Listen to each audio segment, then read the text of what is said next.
मैं क्रम आगे बढ़ाता हूं और आमंत्रित करना चाहता हूं उस बालक को जिसका नाम उमंग सोनारे है।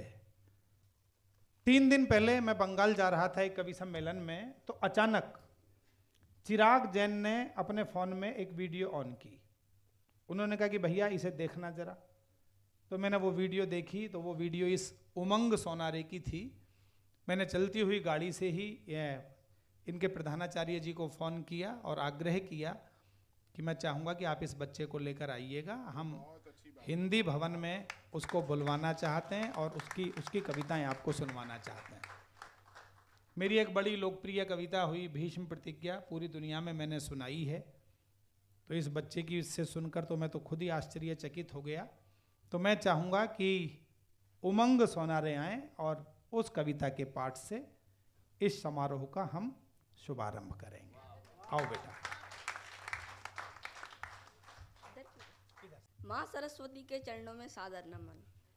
परम आदरणीय कविवर श्री ब्रज शुक्ल घायल जी की पुण्य स्मृति एवं आदरणीय डॉक्टर श्री प्रवीण शुक्ल जी के जन्मोत्सव के उपलक्ष्य में हम सभी देश की राजधानी दिल्ली के हिंदी भवन सभागार में उपस्थित आदरणीय सम्मानीय वंदनीय अतिथियों एवं विद्वत जनों को सादर प्रणाम मैं करता हूँ। आज डॉक्टर प्रवीण शुक्ल जी का जन्मदिन है, तो मैं सबसे पहले उन्हें जन्मदिन की बहुत बहुत बधाइयाँ देना चाहता हूँ। और उनके जन्मदिन के उपलक्ष्य में मैं यहाँ इस पंचरत्व कवि सम्मेलन में एक उनकी ही द्वारा गाई गई एक कविता आपको सामने प्रस्तुत करूँगा, जिसका शीर्षक है भीष्म प्रतिज्ञा। मैंने कविता 2-3 महीने पहले सुनी थी और मुझे बहुत अच्छी लगी थी, जिससे कि मैंने अपने स्कूल के संचालक मिस्टर घनश्याम शर्मा जी को ये सुनाई और उन्हें ये बहुत अच्छी लगी, जिससे कि मैंने इसे याद किया और उसके बाद कंठस्थ किया। और आज मैं आपको ये भीष्म प्रतिज्ञा यहाँ सुनाने जा रहा हूँ जिन डॉक्टर प्रवीण शुक्ल जी के जन्मोत्सव पे। हाँ बेटा, स्वागत। तो मैं शुरू करता हूँ पहली पंक्ति से। ये थोड़ी कविता का सार बता देता हूँ। ये कविता महाभारत की है, जब कौरव सेना और पांडव सेना जो थी वो एक दूसरे के सामने थी और कृष्ण जी ने यह प्रतिज्ञा ले ली थी कि मैं शस्त्र नहीं उठाऊंगा। और फिर भीष्म जी को जब ये बात पता चली तो उन्होंने यह प्रतिज्ञा ली कि मैं कृष्ण को शस्त्र ही उठवाऊंगा। और तब से जब ये प्रतिज्ञा है ये शुरू होती है और तब से ये जो कविता है इसकी पंक्ति जन्म लेती है कि इस गद्दी के चक्कर ने भारत की हालत गारत की। बेटा थोड़ा नजदीक आ जाओ माइक। और इसी चक्कर में होती दुर्गति मेरे भारत की। ऊंच नीच और भेदभाव भी इसी कथा के हिस्से हैं। वैर भाव सहयोग त्याग के इसमें अनगिन किस्से हैं। इन किस्सों के कारण ही तो कुरुक्षेत्र में युद्ध हुआ। पूरा भारत महायुद्ध से पल भर में आपत हुआ।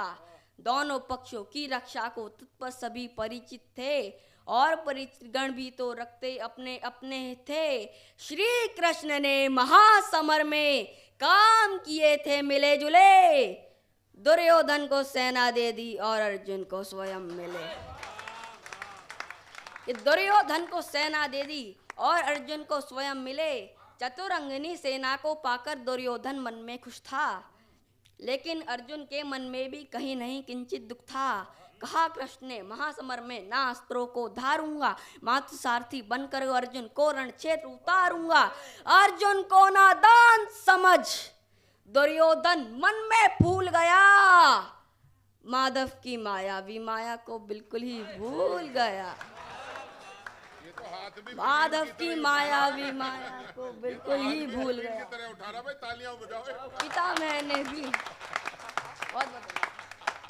पितामह ने भी कृष्णा की प्रतिज्ञा के वचन सुनने वचनों को सुनकर मन ही मन जाने क्या क्या भाव बुने। वो पितामह जो तन मन से कौरव सेना को अर्पित थे, वो पितामह जो राजा की गद्दी को सदा समर्पित थे, वो पितामह जो दुर्योधन की सेना के सेनापति थे, वो पितामह जिनके सारे सत्स्वयं काल की ही गति थे, वो पितामह जिनके अस्त्रों शस्त्रों पर लक्ष्य सुअंकित थे, वो पितामह जिनकी शक्ति से सभी देवता शंकित थे, वो पितामह जिनके शस्त्रों से अंबर तक फट जाता था, वो पितामह जिनकी इच्छा से गंगा जल हट जाता था।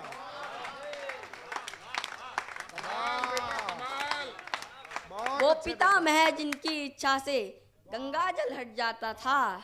जब सुने उन्होंने इस बालक के लिए जोरदार तालियां, याद भी की है। बहुत अच्छा, बहुत अच्छा। मैं डॉक्टर प्रवीण शुक्ल जी को अपना आदर्श मानता हूँ, जिन्होंने मुझे ये बहुत ही बेहतरीन कविता दी है। बहुत अच्छे बेटा, बहुत अच्छे। मौका भी बहुत बड़ा दिया प्रवीण। मौका भी बहुत बड़ा दिया है, जिससे कि मैं दिल्ली में आ पाया हूँ। अरे वाह, एक मध्य प्रदेश से चलकर मैं दिल्ली आ पाया हूँ, सिर्फ डॉक्टर प्रवीण शुक्ल जी की वजह से। एक बार जोरदार तालियां इनके लिए। कभी तो तू बनेगा बेटा, ये तो तय होगी। हाँ, कभी वो तो पिता बनेगा। में, हाँ बेटा कंटिन्यू। जब सुने उन्होंने वचन कृष्ण के, मन ही मन में मुस्काए, यह सोच चलो मौका आया माधव को झुटलाया जाए। पितामह के यह विचार सुन सहमी सहमी प्रज्ञा थी, एक और कृष्ण प्रतिज्ञा, दूजी और भीष्म प्रतिज्ञा थी। कि एक और कृष्ण प्रतिज्ञा, दूजी और भीष्म प्रतिज्ञा थी। दादा की प्रतिज्ञा सुन अर्जुन मन ही मन विचलित था। कि दादा की प्रतिज्ञा सुन अर्जुन मन ही मन विचलित था, क्योंकि उनकी सभी शक्तियों से वह पूरा परिचित था। वह जान चुका था पितामह ने जैसे जो भी ठान लिया, क्रूर काल ने भी उनकी इच्छा को वैसे मान लिया। प्रतिज्ञा पूरी करने को वे कुछ भी कर डालेंगे, कुरुक्षेत्र की इस भूमि को लाशों से भर डालेंगे। मुझ बालक को भी लगता है अब उनसे लड़ना होगा, संभव है कि मृत्यु के चरणों में भी चढ़ना होगा। विचलित अर्जुन के मस्तक पर उबर उठी चिंता रेखा। श्री कृष्ण ने व्याकुल आकुल अर्जुन के मुख को देखा और बोल उठे, हे पार्थ, युद्ध से आज अगर डर जाओगे तो संभव है कि तुम जीने से पहले ही मर जाओ। वाह वाह वाह तो वाह, संभव है वाह, कि वाह। तुम जीने से पहले ही मर जाओगे। जीने मरने को लेकर आहा, यूं चिंता और सिहरना क्या, जब तक तेरे रथ पर मैं हूं तुझको जग से डरना क्या। वाह वाह। बहुत बहुत धन्यवाद। कि जब तक तेरे रथ पर मैं हूं तुझको जग से डरना क्या। माधव की बातों से अर्जुन में शक्ति संचार हुआ, कांधे पर गांडीव सजाकर लड़ने को तैयार हुआ। महासमर में वीरों ने निज प्राणों की आहुति दी। पितामह ने अर्जुन को देखा, रथ की धीमी गति की, रथ को रोका और रोकते ही पहले काम किया। कि रथ को रोका और रोकते ही पहले काम किया। माधव को देखा, मुस्काए, झुककर उन्हें प्रणाम किया।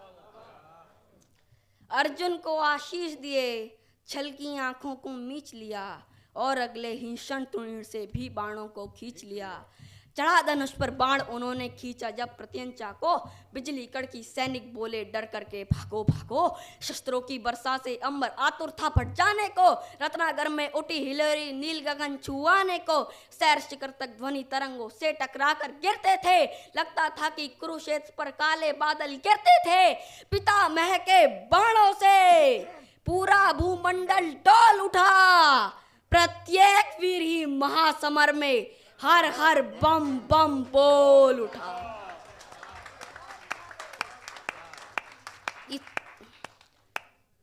अब ध्वनि गूंज रही है, तो मैं इस मैदान में, इस ऑडिटोरियम में युद्ध की ध्वनि पैदा करने की कोशिश करता हूँ। प्रवीण जी से सीखा है कि तलवारों के टकराने से ध्वनि गूंजती थी चंचन, बाण हवा के सीने पर दस्तक देते थे। सनन सनन सनन सनन से और भयानक हो उठती थी मंद्र भवन। कवच और कुंडल वीरों के बज उठते थे खनन खनन। मस्तक पर अंकुश टकराने से गज करते थे गर्जन। घायल अस्त्रों की चीखें भी गूंज रही थी हिनन हिनन। भाले चलते ऐसे जैसे बिजली चलती कड़क कड़क। काट रहे थे वीर समर में सर को धड़ से भलक भलक। घनन घनन घन बोल हटा। गिरती जाती थी चंचन में। बाण कमान कृपाण गदा से रक्त बहा था कण कण में। वो दंड चंडनी चंडी माँ के चरणों में नर मुंड चढ़े और बजा रहे थे घनन घनन यमराज नगाड़े खड़े। क्या बात है बजा बेटा, रहे बहुत थे अच्छे। घनन घनन बहुत अच्छे बेटा, वाह वाह। यमराज नगाड़े खड़े। और भीषण रण से ज्वाला की बढ़ती जाती थी भड़कन।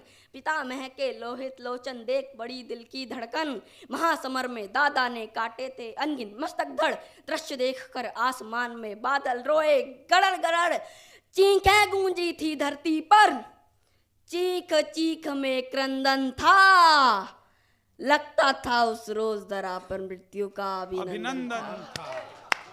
वाह वाह वाह। कि लगता था उस रोज धरा पर मृत्यु का अभिनंदन था। महासमर में महागतिगण कटकर जब जब मरते थे ऐसा लगता था प्रलयंकर वहां तांडव करते थे। रक्त पिपासु काली मैया खप्पर भरती जाती थी। पितामह से पूरी पांडव सेना डरती जाती थी। उनके आगे जो भी आया वध उसका तत्काल हुआ। उसी वीर की शौणी धारा से तलभू का लाल हुआ। इतना रक्त पिया धरती ने और नहीं पी पाती थी। बहे लहू की धारा अब नदियां बन बहती जाती थी। कि बहे लहू की धारा अब नदियां बन बहती जाती थी। बर्बादी को देख पार्थ ने जब गांडीव उठाया तो उसके द्वारा उसने अपना पहला बाण चलाया तो पितामह के बाणों से टकरा करके वो टूट गया। अगले क्षण गांडीव मुष्टिका से अर्जुन की छूट गया। पितामह को जीते जी मनमानी न करने दूंगा। चाहे कुछ भी हो अर्जुन को ऐसे ना मरने दूंगा। क्रोधित होकर माधव ने रथ के पहिए को उठा लिया। उसे सुदर्शन चक्र बनाकर पितामह की ओर किया। माधव की वह मुद्रा मानो महाकाल से मिलती थी। उनकी इस मुद्रा से डरकर पृथ्वी हिलती थी। उनको देखा, धनुष रखा और दादा मन में फूल गए। हाथ जोड़कर बोले माधव क्या प्रतिज्ञा भूल गए। एक बार जरा पूरा सदन हाथ उठाकर इस बच्चे को अपनी शुभकामनाएं दे। अभी बची है। मुझे पता है बेटा वो मुझे बता रहा है कि अभी कविता बची हुई है। जब मैंने कविता यहाँ तक सुनाई थी हमारे बड़े सर को, प्रिंसिपल सर को, तब उन्होंने कहा था कि ये कविता थोड़ी सी बची हुई है। मुझे बड़ी शंका हुई कि कविता और कैसे बची हो सकती है। मैंने तो जो 11-12 मिनट की वीडियो देखी थी वो पूरी देखी थी, उसमें मैंने पूरी कविता लिख डाली थी। अब प्रिंसिपल सर ने बोल दिया कि और बची है, तो जब मैंने गूगल पे छान मारा तो तब मुझे पता चला थोड़ी सी और कविता बची है। हाँ बेटा। तो तब मैंने उसे दोबारा लिखा और वो जो बाकी की कविता बची थी वो मैंने सिर्फ एक दिन में याद कर ली। मुझे इतनी खुशी हो रही थी उस कविता को लेकर कि मैंने वो जो एक पेज था उसे एक दिन में याद कर लिया। और उसके बाद जो बाकी की कविता है वो यह है कि पूरी सेना बोल उठी, बोलो होकर के निर्भय। एक बार सब मिलकर बोलो, बोलो पितामह की जय। पितामह की शक्ति की हालांकि बड़ी महत्ता थी, पर माधव की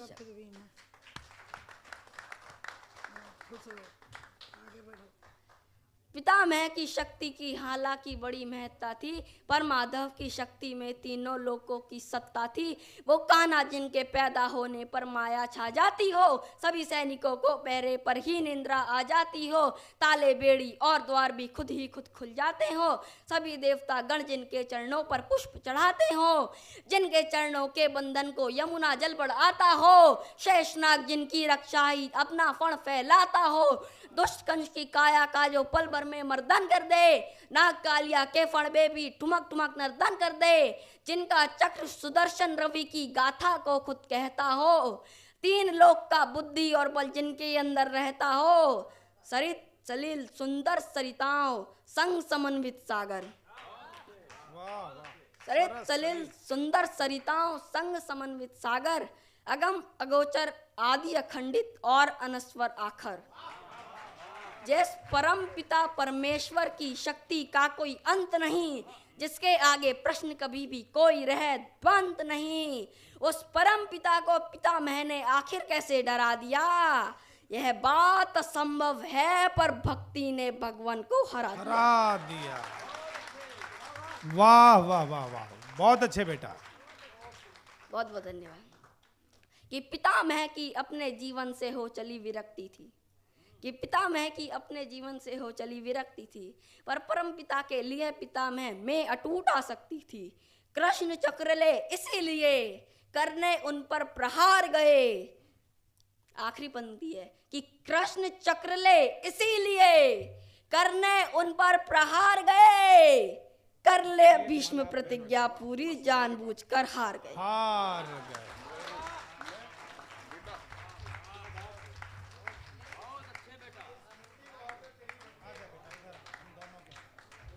मैं आप सबसे एक निवेदन करता हूं, एक बार अपने स्थान पर दोनों हाथ खड़े कर कर, भले ही खड़े हो जाएं तो ये बच्चे का सम्मान है, ये कविता का सम्मान है, ये एक बड़ी विरासत का सम्मान है। इस कविता को मैं हजारों बार सुनने के बाद भी पूरी याद नहीं कर पाया, और इस बच्चे ने याद की है। मैं मतलब पूरे आशीर्वाद देना चाहता हूं इस बच्चे को आज, और सही बात है प्रवीण से बढ़िया पढ़ी है इसने।